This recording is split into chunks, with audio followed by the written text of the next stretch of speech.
So you've adopted a YouTuber. Bad idea. Those things grow fast. And whatever you do, don't feed them after midnight. All kidding aside, if you have a YouTuber in your life and you want to support them, I think that is wonderful. As a supportive person in general, and also someone who happens to YouTube. And in today's episode, I wanted to talk about some easy ways that you can do that. So without any further ado, let's dive in. Okay, so the first thing is pretty simple, but it can go a long way, and that's being a cheerleader. This is really easy. What you can do is watch, like, comment on, and share their videos. Even small engagement boosts can make a big difference in getting their channel out there. And just as importantly, it can boost their mood and keep them going in the beginning when it is the hardest. It gets easier as you go.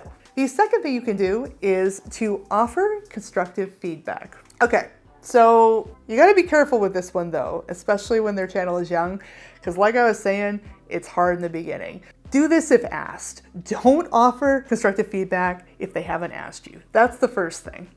And if you do, be honest about it, but also be supportive. Less as a way to dress them down and more like, well, this is good, but I want to see more of this, that sort of thing. The next thing you can do is to help with research. So one thing that my friends do sometimes for me that is really helpful is that they're kind of familiar with these sorts of brands I'm running, the sorts of channels I have. So I had a friend one time, this is a true story. This is my second channel. I have another channel that I run with my husband that's about RVing, because we were living in an RV and traveling around full time for a couple of years. And a good friend of mine had found a news article where there had been an incident with a kid that had wandered into a neighboring RV, and it was actually kind of a sad story, but nonetheless, my friend told me about it, and it was actually really relevant, and it was good to use on my channel. So I find that to be the case. If you have a friend who does a true crime podcast or something, you could always show them interesting crimes that you run into, or just things in the news. Because here's the thing, there's so many different social media platforms, there's so many news organizations.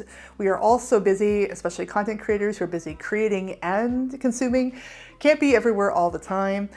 I've gotten some really, really good leads from friends. The next thing you can do is volunteer to be a model or an actor on the video. Yep, you heard me right. Volunteer to appear in their videos if they need someone to play a role or to demonstrate something. I've had times where I'll be doing something like showing my camera setup or my equipment, and I literally can't film and demonstrate a thing at the same time. Having another set of hands is really helpful. Simple things like that can go a long way. Handling admin tasks. Now this one's a little bit close to home. I think that you have to be really close. So this is your husband or your bestie. I do this sort of thing with my co-host on my other channel, Justin, my husband, but basically help with organizing files, setting up shooting schedules, or even answering emails if they're overwhelmed can be really, really helpful. With Justin, I used to use a more scattershot content planning system. I was a mess. I was using a lot of Keep cards on Google Keep with like notes and everything. It was all over the place. It was crazy. I was trying to use Google Calendar, and it was just like kind of a mess. Justin actually got me set up with Trello. I did a lot of the admin work, but what he did was he was able to get everything all set up, teach me some of the functions, that sort of thing. It was really helpful, actually. It helped me organize, and I'm working a lot better with it now. The next thing is moral support during filming. Honestly, you don't have to overcomplicate these things. Just being there to provide snacks, encouragement, or a second opinion on takes can be a huge help, just being on set. Now that said, you gotta be quiet on the set. Don't be ruining takes. But yeah, honestly, having somebody to feed you, water you, gosh, you really are like a plant or a gremlin, aren't you? It's true though, the care and feeding of a YouTuber. The next thing is storage or space help. If your pet YouTuber lacks the space, offer to store props for them, or let them even use your location for filming. That could be really, really helpful if you've got a nice place to film. And I kind of had that. I don't think I ever took anybody up on it, but back when we were in the RV, it could be really hard filming. Sometimes we were living at the RV park and people were really loud. I'd been filming outside a lot, but then, winter was coming, and in the Pacific Northwest, it rains a lot. So it was a situation where it wasn't really great to sit outside because it was the cold rain, and then the rain on the RV roof, which is metal, was going to ruin my audio.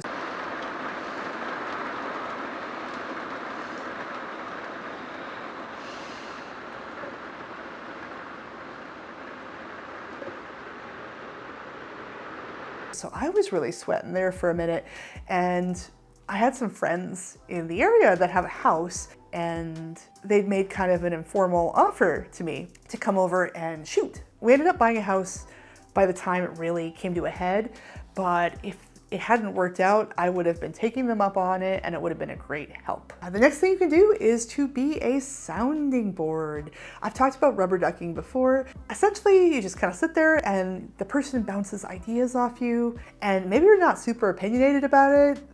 You might just be there for them to just kind of talk it out. That is actually really, really helpful.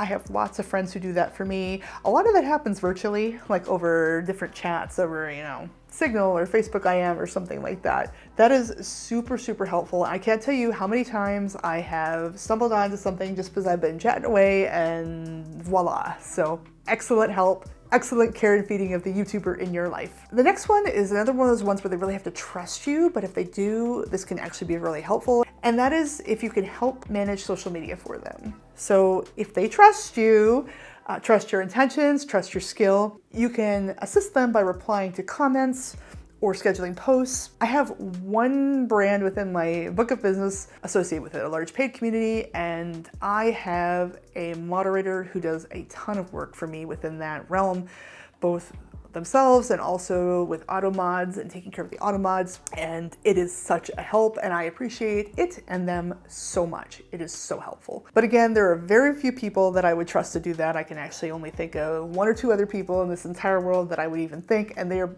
so busy and have no desire to. But if it works out, it can be a great help. Honestly, again, you don't have to overcomplicate this.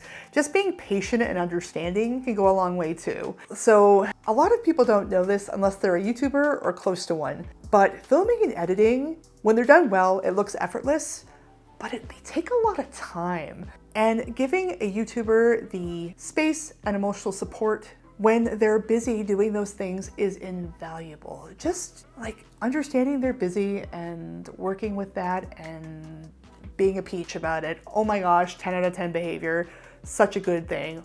Wow. The next thing you can do is to celebrate their wins with them. So my friends were so great when I got monetized on my channels. They were so sweet. They were so excited. They were more excited than I was, I think. Acknowledging milestones like that, like subscriber goals or monetization levels, it keeps spirits high, and lordy do you need it. This is hard work, and as a YouTuber, you're always pushing towards the next video, the next thing. It's easy to miss the forest for the trees. It's easy to get so wrapped up in constant milestone chases that you don't give yourself the proper credit. And frankly, that is how you burn out. So having good people in your life to puff you up and cheer you on is A+, 10 out of 10, no notes, excellent. Okay, so shifting to kind of an interesting technique. This is something that I've actually done for Justin a lot. And even though we're both YouTubers, I do think it's something that a non-YouTuber could easily do. And that is something called the faceless interviewer. So what's the faceless interviewer?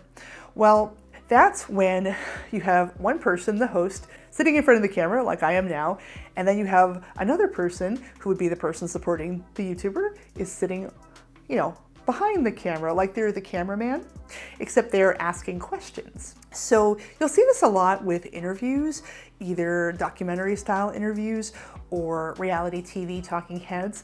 There will often be like a producer or somebody on the production team asking questions of the subject who's in front of the camera. And they don't show the interviewer ever, they just show the subject answering the questions. And the only time that you're really aware that there's a faceless interviewer as the viewer watching the episode is if the answer that the person in front of the camera gives is not complete without hearing the question. And then a lot of times you'll hear them cut in the question, you'll get to hear it, and then that's how you kind of know. A lot of times the answers will stand for themselves, and that would be really helpful if you have a YouTuber who's camera shy and you do not want to be a YouTuber yourself, you do not want to appear on camera, but you want to help. This is extremely helpful behavior to sit behind the camera and interview them, ask them questions about their story, let them answer and everything, but kind of prompt them through so that they can flow and get conversational. That is extremely helpful. And the next thing you can do is help them with their tech setup. Oh boy, howdy. This is great if you have expertise. So again, Justin helps me a ton. Before any of this YouTubing, he back in the day worked at a local cable access station. He was the tech guy. He also did tech work in theater. So Justin knows a lot about lighting and sound.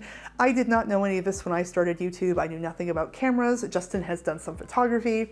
So he was very camera shy and nervous about the talking bits, the personality bits, the talking to the camera, which can be very intimidating. He didn't know the marketing bits about how to target things to YouTube, all of that. But he did know the tech stuff, which was the stuff I was really freaked out about. So he helped me figure out what kind of equipment to get, how to set it up, lighting, etc. So I've been learning as we go along, and nowadays it's gotten a little bit easier. I'm a little bit better at it than I used to be, but that's one way that Justin helped me a lot. So if you have a friend who's new to YouTube and they're not good at this stuff, but you happen to know that, you could be so helpful helping them figure out, what kind of cameras to get, what kind of lights to get, how to set things up on a budget, in a small space, etc. Whatever constraints they're working against, that is 10 out of 10 help. Very good. And the final way you can help the YouTuber in your life is via video editing help. If you're able to, obviously. Video editing is a specialized skill. It is extremely helpful when it comes to YouTube. And this help can come in the form of editing videos for the YouTuber in your life, if you are an angel on earth, a lovely sort. Or it can be simply helping them figure out what kind to use, offering tutorials and help to them so that they can learn themselves. I think that's actually really good long-term for people to learn, at least the basics of it. Oh man, I'm gonna teach y'all how to fish too. Or if you know of qualified video editors that you can recommend for somebody that's willing to pay for outsourcing that, passing along the recommendations. Yeah, I wish I'd had that. I had to learn to video edit from scratch. Now, I'm glad I did. I learned lots. It was horrifically stressful, but at a certain point it clicked over, and it really does inform the way that I shoot and do the rest of this whole shebang. But boy, howdy, would I have liked to have had that support going in. Anyway, those are just some easy ways. What did I miss? Feel free to drop them below. It was great talking to you as always. Thanks for watching, and I'll see you in the next video.